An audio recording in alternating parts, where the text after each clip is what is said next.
She's Miss Bower's here. Oh, right. The live streams. Live streaming is on. Mm. All right, Miles. Let's see what we can do to make this happen tonight. I gotta click a clack and snick a snack and brick a brack. Are you ready? Ready, Dickie Dack. Fuck.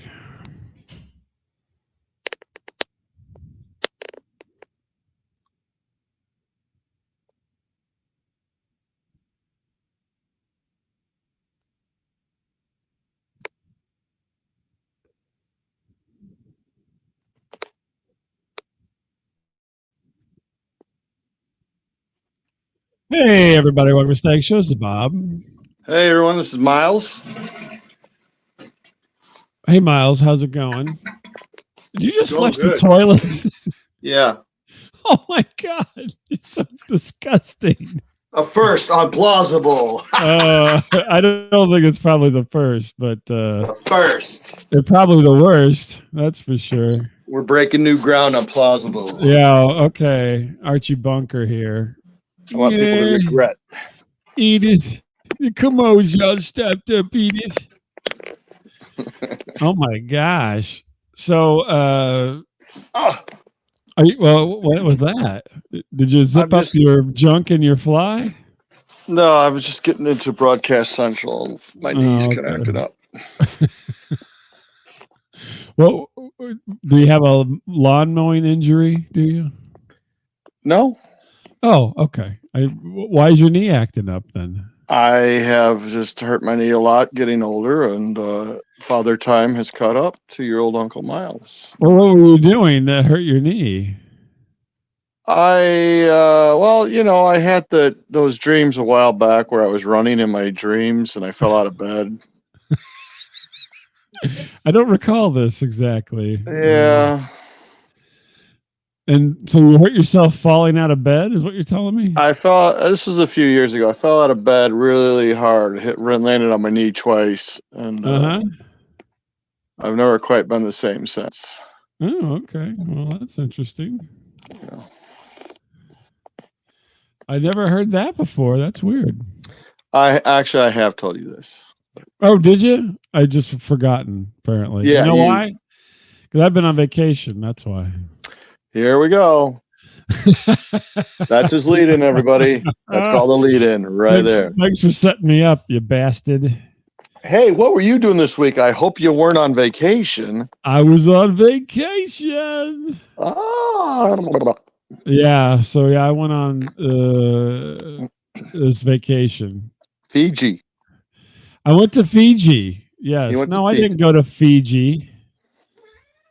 I stayed in the United States, thank you very much. Yeah, you usually do though, right? I went to Yellowstone. Yeah? Yeah, old Yellowstone. Before they put it down, I figured I'd go check it out. And then you drove your SUV into Yellowstone. I drove my SUV into the geyser and yeah. Boiled all my compatriots in my Chevy Blazer, my new Chevy my rental Chevy Blazer. Yeah. No, actually, I was at Yellowstone when that happened, but yeah, and you rescued the people. You were like a giant flotation device. Yeah, that's right. Get that guy. Looks like the Marshmallow Man to jump in. His ass cheeks. Look at him. Ooh. Yeah, look at that.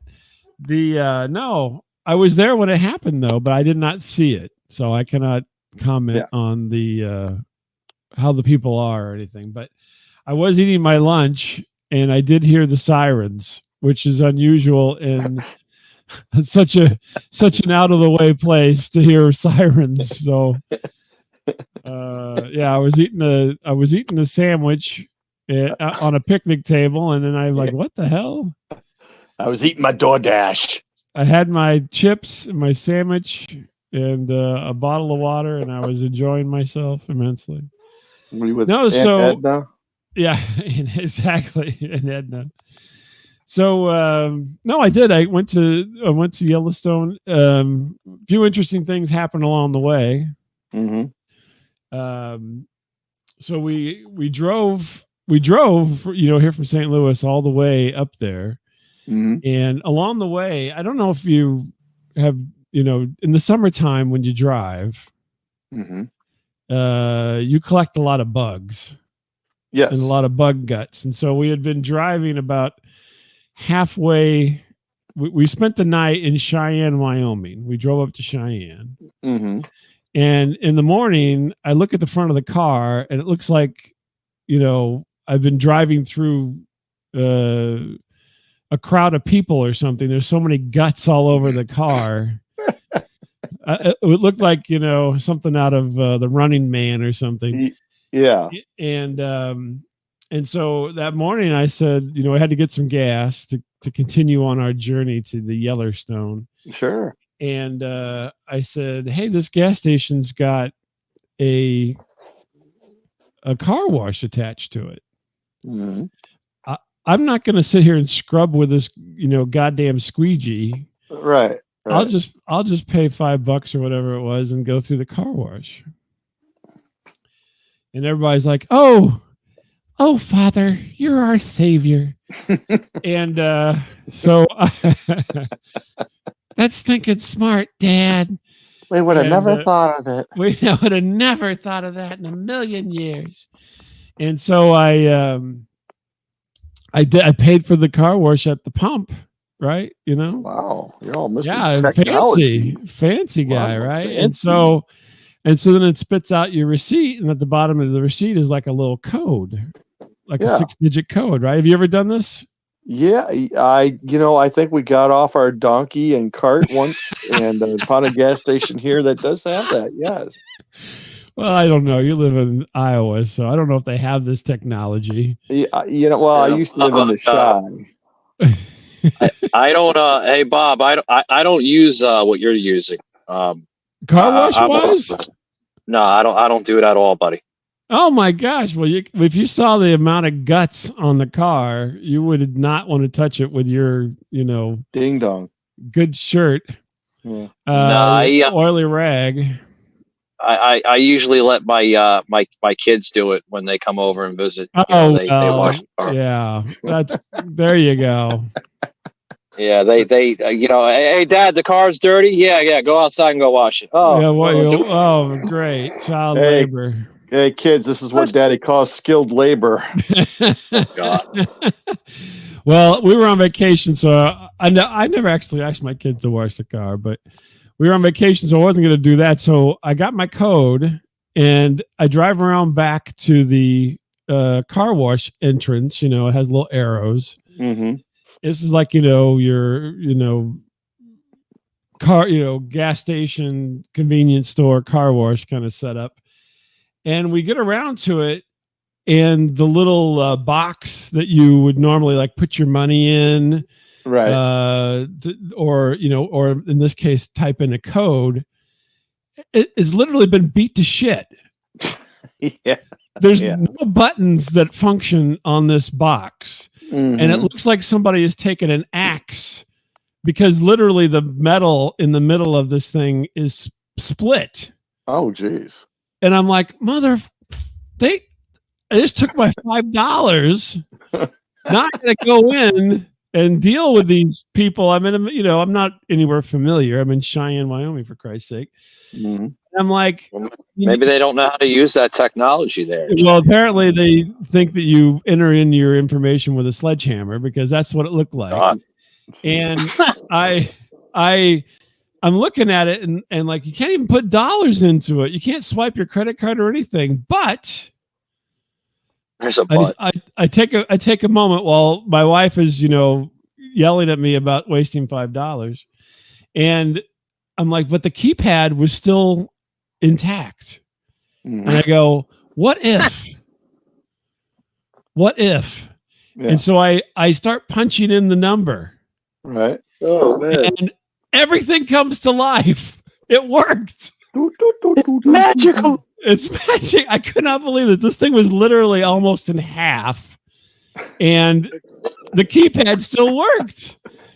And so and then all the things come up, all the lights come on inside the car wash. It tells you to come in, come pull forward, and we get a car.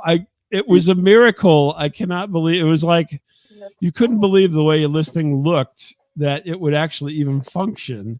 You're like Donnie Wahlberg at the end of Planet of the Apes, man. Like, fire the engines, man. I think Mark Wahlberg, but whatever.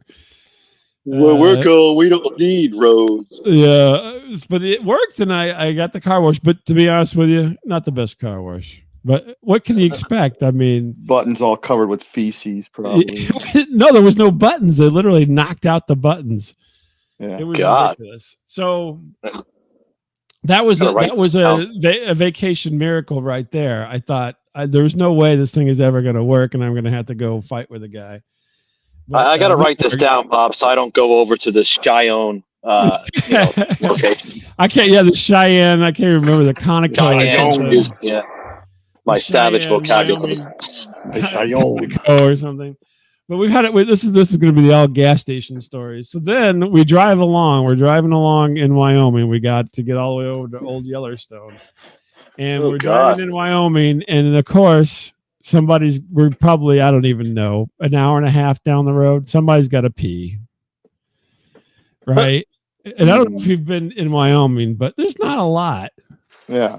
I mean, you can't go on the side of the road and pee. There's no wooded areas there. Well, not only that, I mean, there's just no place to stop. So there was a gas station, oddly enough, a gas station that looked like two de-wheeled tractor trailers in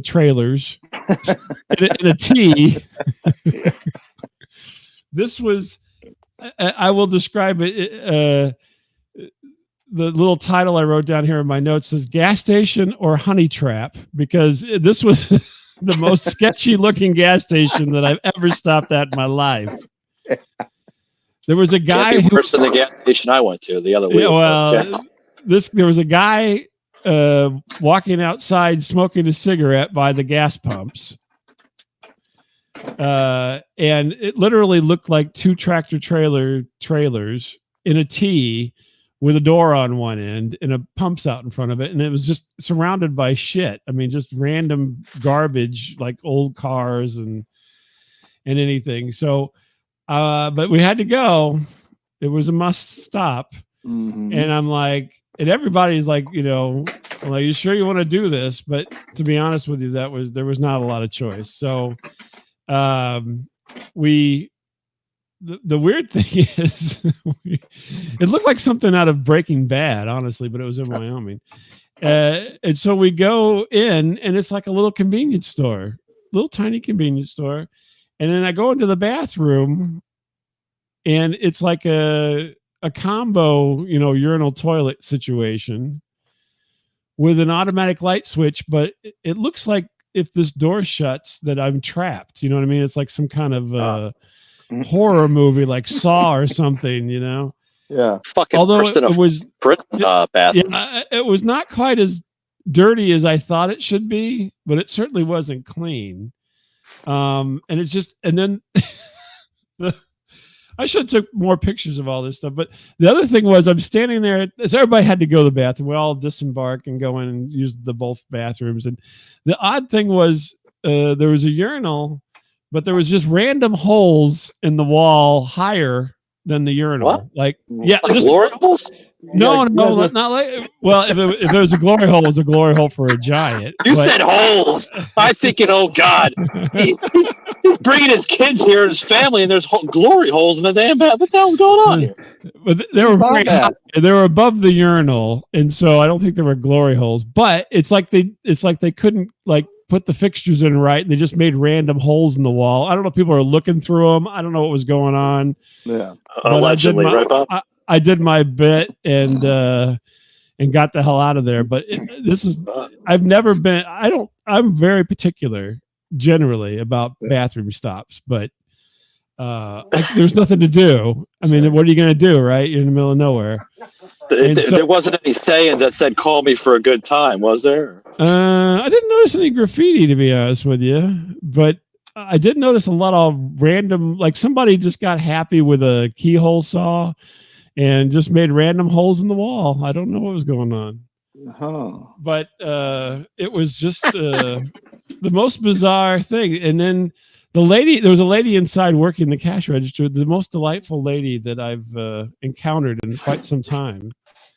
And she just, hey, how you doing? Where are you heading to? And in the meantime, it's like we're in the middle of a junkyard, pissing in a concrete bunker. It was this most bizarre thing. So, were you on the set of Damnation Alley, or? Yeah, exactly. It was worse than Damnation Alley. I can tell you that. Much worse than Damnation Alley. This was like a Saw thing. I swear to God, it was like I was waiting to get shackled, and it's going to say, that's high tensile steel. You can cut through it in 20 minutes or 2 hours. You can cut through your ankle in 20 minutes. Something like that. It was just the most bizarre thing. And then meanwhile, my brother-in-law was with us. He loads up on snacks and drinks. So all was good. He's rich. He is. Everybody felt like we should buy something, because if we don't, maybe there's something bad will happen. Well, you had the Chevy Chase thing going on, then you Bob it. It must be good, because I bought a sandwich from a gas station. Yeah, I bought a sandwich. Yeah. I didn't buy anything, but I'm a cheap bastard, so that's par usual. I'll go use your facilities for nothing. That's me. But those are two stories from the road there, Miles. That just two? I have more, but I figure I'd save them for next week. I'll let you tell your story. What's your story, Miles? I was in bed with my wife last week. Okay, I don't know why I'm laughing about that. And you're saying it like it's a first in a long time. It's been a little while, and good grief. I don't know if you have ED, Michael, but oh my goodness. And no, it's been a while for me too. But go ahead. Yeah, no. So this 5-month-old puppy is like this giant, huge, freaking beast. Mm-hmm. And this dog typically jumps up and lands on you, like steps on your belly, and it's very rough. The steps dog on your belly. Yeah, the dog does not know her size. She doesn't. I don't think she realizes she's like a gigantor. Like shit. Yeah. Interestingly enough, you don't realize your size either. Yeah. Well, yeah, that's true. Well, true. Yeah, we are matched that way. And so this dog steps on my moob. Oh my gosh. Wait, what'd you say? What'd you call a moob? His moob, yeah, he's got some moob. The fuck is a moob? Man boob. Man boob. Oh, a boob. I thought you said a moob. I was like, what the hell is a moob? Moob? Yeah, it's a moob. Yeah. Man boob. Oh, a boob. No, I thought he said mood or something. No. Moob. No. Oh. You said, it says gub. Yeah. And he's got a gub. And it hurt, it hurt. And because I'm like a C cup now, so it hurt. Like, oh my God, ow. And I say to my wife, I go, oh my God. She goes, what happened? I go, the dog stepped on my nub. Your nub? I go, yeah, my nub. She goes, what's a nub? Yeah, it is weird vocabulary tonight. I go, that's like your moob. Like that's what, like it's another name for like breast or something, like your nubs. Okay. I think I've usually though I don't hear nub in response to a man's breast. I go, that's it's like breast. It's another name for breast. She goes, I have never called any part of my body a nub. Ever. She thought you were referring to your penis. No, that's called the rub. That's called the rub. That's not the nub. I go, you've never heard of that? She goes, no. Nub, huh? So no, I've never heard it used in relation to the male anatomy. Well, I just thought it would be like a universal term, I don't know. Yeah. He was trying to get fancy with his wife, I guess, that night, huh? I was. It didn't work. Yeah, it didn't work. Apparently. Didn't incite any romance with your moob nub story. It was like if I was speaking Norwegian to my wife, I'd be like, what? She probably would have preferred that, actually. She would have preferred you speaking in a foreign language.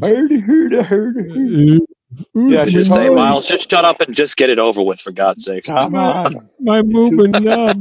You two pump wonder, get out of here. Goddamn. So did the dog just stay on it all night or what? No, I let her. Yeah, she nursed on me all night. Yeah. What? No, not my wife, the dog. Yeah, not my wife. Yeah. Well, you could have. You got two moves, so you could have one on one and one on the other. No, I don't know. It hurt though, man. I'm like, God damn it, man! Shit, you fucking 60-pound dog, you know. Well, they say, Miles, they say in high school, maybe it's college, that, sex is supposed to hurt the first time around, but not like 30, 40, 50 years later. I mean, it's supposed to be. Right. Well, yeah. Miles is more emotional hurt. Yeah, that's true. True. Yeah. No, it's like dog. I was outside like a few days after that, and these dogs are running around. I got 2 dogs. And the same dog, like, totally blindsides me, takes me out, like, boom, fuck. Like, I'm like, it's like goes Frazier. Down it's like Lawrence Taylor taking out, Joe Theismann. It's like, oh my God. Oh my gosh. I called up my wife, honey, come get me, please. Oh, you had your phone on you? Yeah, I was like, maybe like 100 feet away. Like, I was just outside. Like, can you come check on me, please? I'm surprised that number one, you had your phone on you, and number two, that it was charged up. Yeah. Wait a minute, Miles. You call your wife when you're 100 feet away? I was outside. Well, go back in the house. I had fallen. She couldn't get up. He was knocked down. I have fallen 3 times in the past year. In the past 12 months, I have fallen 3 separate times. You ever hear of the show Fat Albert? Oh, wow, man. You're like him. Oh, God. You ever hear of a weeble? Yeah. Well, no, you fell. I'm not a weeble. Yeah. The way you expressed it, Bob, is like he reminds me of like the guy from the commercials. Honey, I fell and I can't get up. That's right. That's what he is. He's got the little thing next to his like a necklace thing. Life alert. Yeah. Life alert. Believe me. The life alert. I'm not far from having that. I'm not even joking. I've wiped out 3 times in the past 12 months. So yeah. He's looking to get a life alert sponsorship because he needs it I'll badly take it here. So yeah. Exactly. So are you okay? I mean, did you hurt yourself? Was there any bones broken or ribs my pride, cracked? that's all. Just my pride. Yeah. Your pride. Did Mr. Miyagi come out from next door and say wax on, wax off or anything? I don't know. I'm sure he was laughing somewhere. Like, oh, you stupid jagoff. You're so dumb. For people that don't know, Miles' neighbor is loves to make fun of him because he's so out of shape, and he's like 90 years old and still lifts cars and things. So. I'm just glad I didn't fall into like the dog shit covered shoes I usually have outside. Oh my God! Yeah, I heard about the dog shitted sweatpants that you wear there, buddy. Yeah, yeah, and he gets his picture taken in them as well. He wears these total nasty ass sweatpants, and I'm wearing them right now. He's next to celebrities with his thumb up with these shitty ass sweatpants. Hey, look, here's a Hall of Famer, and here's Miles with shitty sweatpants on. I have sworn that every time I meat up with Bob, which is not often, that I am to wear these. Thank God. No matter what the occasion is, that I just show up wearing. Yeah, wearing the shirt that's 2 sizes too small and shitty sweatpants. Yeah. So what happened, Miles? Where are you? You're okay. We're doing a wellness check here on the show. So apparently you're okay. I mean, a wellness check. Are you okay, buddy? I know. No, I don't. I was just scared, man. The son of a bitch I didn't even see it coming. It was like, boom. Yeah, I think you're talk about this dog. Jeez. Right. Talk about divine intervention there with Miles. Yeah. Yeah. Well, yeah, he got taken out by his own dog. Watching me on the blind side here. Christ. Oh my gosh. Well, any more to that story there, Miles? Or? No, that's all my dog encounters. So smashed moobs and knocked and tackled by a dog. Yeah, tackle dummy. Yeah, it sounds like your dog is kind of Oh like yeah, Snoopy. I forgot that. Yeah, the dog gave my wife a concussion too. Yeah, no, I think. What? How the hell did that happen? Your things seem very small compared was to so the concussion funny. story. It Here. was so funny. She was on the couch, like bending over to get something. The dog came flying up and hits her like right in the temple with her head. Like, Oh my boom! God! What the hell is this? With this? Oh my You god! You know, walk around you know, with Miles, you meat better, off you or something? What is going on? Miles, you better caution yourself because I can hear her right now saying, "What? What?" I know. What? It was so funny though. And she got a concussion out of it. She's like, Your "Oh my nub God. is not going to get any loving tonight. That's for You sure. didn't have a black eye. Bullshit. Bullshit." Oh well, I ended up with a huge abrasion. Let me call. I don't know if I should call the SPCA or the women's shelter. I'm not sure who I should call on this one. Somebody's gonna be in the doghouse tonight, Bob. Yeah. Let's rehome this son of a bitch. you need to get that under control. Yeah, too late. Hey, we got Tim Mann is here with us. Hey Tim, how you doing, man? Good. Bob, We're just telling silly stories. Do you have a story? Anything happened to you that was funny this week, Tim? let me see. Well, I put a pool in my backyard, and I thought it would be like summertime. Put a pool backyard, and I thought I was going to have a lot of fun swimming and sun tanning and some girls gone wild parties. Tim, I would have to say you don't seem to be the poster child for Girls Gone Wild. Oh yeah, I am, man. Anything can happen around me, man. Things can get wild. So I put this pool in. It kept on losing air, and I had to keep blowing the damn thing up. Every time the wind blew, it blew away. And we had to go in one at a time with the girls. Couldn't skinny dip in the thing, and we had to go one at a time. Unfortunately, the girls wouldn't get wild. They didn't want to get wild in the Donald Duck blow-up pool. Oh, God. What kind of operation you got going on over there, buddy? Well, that's my story.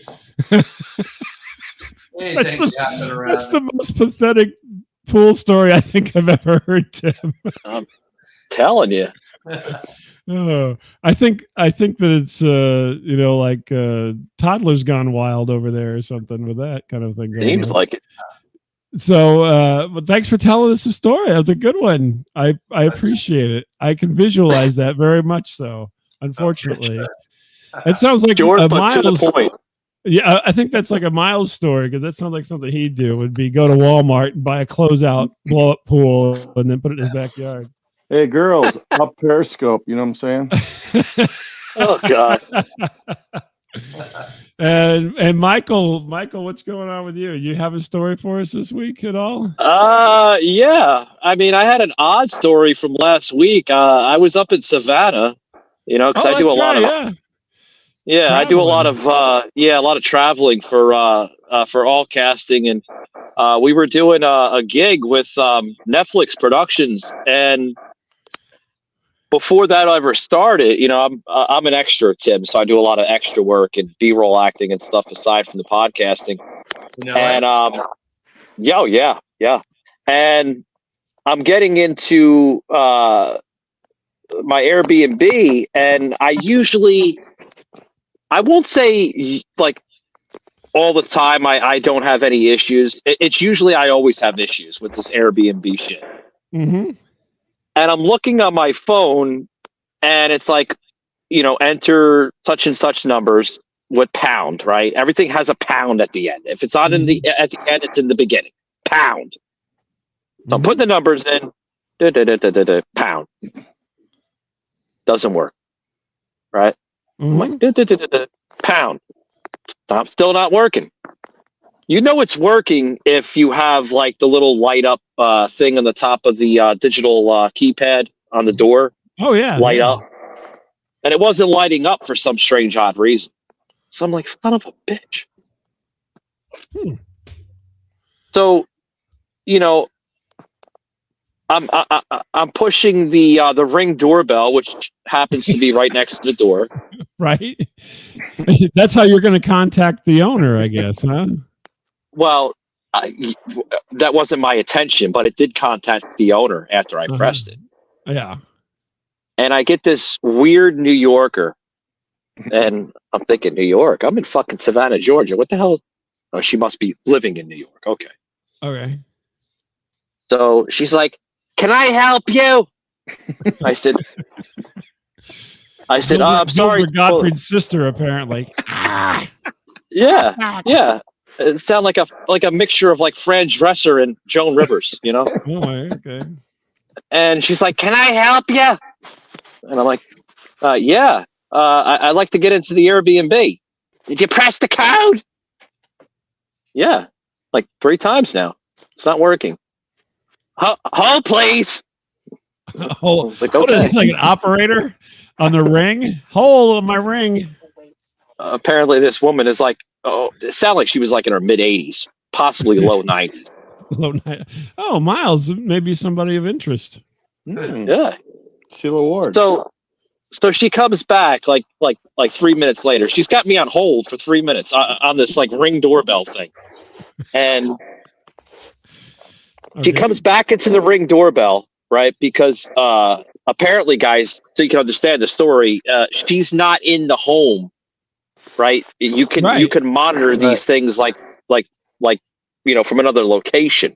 Yeah, that's a whole Ring deal, right? Is you can be anywhere. Yeah, that's the technology behind it, you know? And she comes back 3 minutes later. I'm waiting for this woman. I thought she died or something, you know? I'm like waiting and waiting. She never got back to me. Her dog knocked her down, apparently. Yeah, I'm thinking because of her age, you know, she's, oh God, she's fucking dead by now. So I'm never going to get into this damn thing. So she comes back and she's like, "Oh, God, I gave you the wrong code. It's from the previous guest. Give me a couple minutes so I can reprogram it." Oh my God. A couple minutes, Bob, turned into about almost 35. Oh my God. And you're just standing out there with all the neighbors looking at you. Yeah. And that's what I hate about Airbnb is like all the neighbors are like, that fucker is making money on that house with all these weirdos. Yep. That's what happened. That's what you're getting judged. That's what's happening. Yeah, I was getting judged by all the rich people in that part of Savannah because I'm in the wealthy section, like the historic section. Oh, really? And, interesting. Oh, yeah. And the house I was staying in, I'm hoping it passed the standards of living, because I'm like, right. Oh Christ, it's not like I'm going to get fucking lead poison tonight from the fucking paint in this house. It's historic. It's historic. That's right. So she says, "Go ahead." Yeah. So she says to me, "Hold, please. I'm going to send my nephew over there. He's coming over right now." I was like, "Oh God, great! Okay. Oh, great! That's all I want is to have to talk to the other, far-flung person of relation to them that lives in the neighborhood." Oh, geez. Yeah. So he finally comes over. I guess he's like right down the street or something. He was quick, like maybe 5-6 minutes, right? Mm-hmm. And she hangs up the phone with me. So my main attention is to him now when he comes over. He comes over and he assists me and stuff like that. And he's like, "I'm sorry for my, for my elderly relative." That's how he labels her, elderly relative. I was like, "It's okay. It happens. I'm going to be there someday too." "Oh, no, you don't understand. We told her not to do this Airbnb stuff because her dementia is so far-fetched." I was like, "Oh, wow. Great. Oh, great. Grandma can't get the codes right. I understand. Maybe you should be the caregiver of the fucking house." He's just like, "I'm hoping that she makes a mint on this thing so that I inherit it. That's all I'm hoping for." I finally get in the damn thing and I'm walking up the stairs. He's like, "Walk up the stairs." These older houses, Savannah houses, like the staircase is like directly right in front of the fucking door. Pay attention, you're gonna bang right into the staircase. Little mantle thing on the side. Interesting. Oh yeah, real close. Yeah. The house I was staying in was built in 1789. Literally, I'm surprised that they. Yeah. Walking Historic up the stairs, he's like, Yeah, I even had like the plate on the side of the house. Yeah. Walking up there, and he says, "Second door to your right." Creak, creak, creak up the staircase. I'm like, "Oh God, please don't make me fall through. Please don't make me fall through." At this point, I'm like, "Fuck." You're not a heavy I person. get up there. No, I'm not. I'm light. You know, I'm lucky if I'm like 150 pounds if I'm lucky. Exactly. But yeah, very light. Yeah. My mother said, you know, before she passed, you know, she says to me, she says, you should have been a jockey, a horse jockey, than a podcaster because you're light as hell. But I finally get in the damn thing, and he says, anything I can help you with?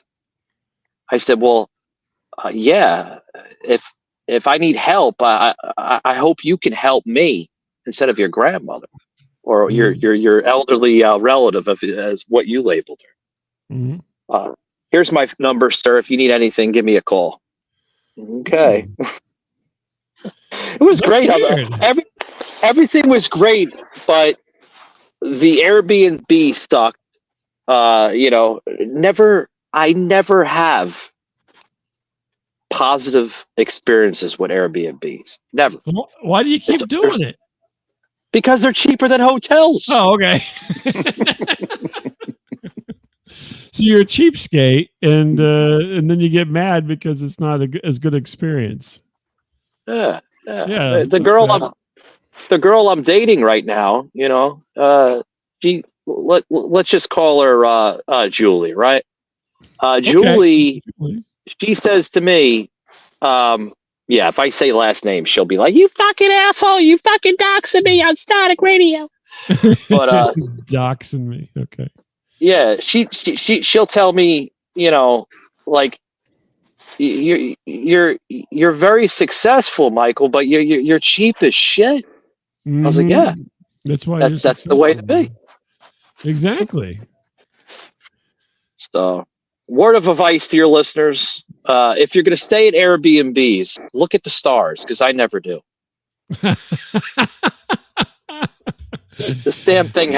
This thing was like a 3, maybe a 3.5 if it was lucky. Oh wow! But now, it was cheap. Do the stars? Do they rate you as well? So, like, I mean, you know, is it like Tinder or something?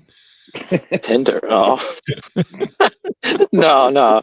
Well, I don't think it works that way. Okay. I mean, you get rated. I don't know. Well, you get rated, but they rate you on, you know, how clean you are, you know, if you're following rules and stuff like that. Oh, so many rules at Airbnbs. Oh my gosh. Have you ever stayed at Airbnb, Miles? No. Really? You always spring for the hotel. Huh? I just saw a movie about this actually, and I don't want to even do it now. Really? Yeah. Oh, you saw that Airbnb thing on Netflix or wherever it was? Yeah. It's called Rental or something. I won't watch it. Because we do Airbnb, and I won't watch any of those things because I'm scared. Miles, they would deactivate Miles after a week. I mean, his cleaning probably, of what I'm being told, would be like a 1. Yeah, they'd be like, somebody smeared shitty sweatpants all over. Yeah, I was gonna say, after that whole melted chocolate thing up in Michigan on the sheets that I left behind, I don't know if I'm gonna do that. Oh my goodness, I don't know. Well, but other than that, I mean, I had a great trip up in Savannah, but just again, another, you know, fucked up Airbnb. You know, it was terrible. That's horrible. It is. Maybe next time it'll be better. Hopefully I won't get a fucking old lady that doesn't know the damn code or doesn't know what year it is. Maybe she'll let her touch her nub. Oh God, I hope not. Maybe.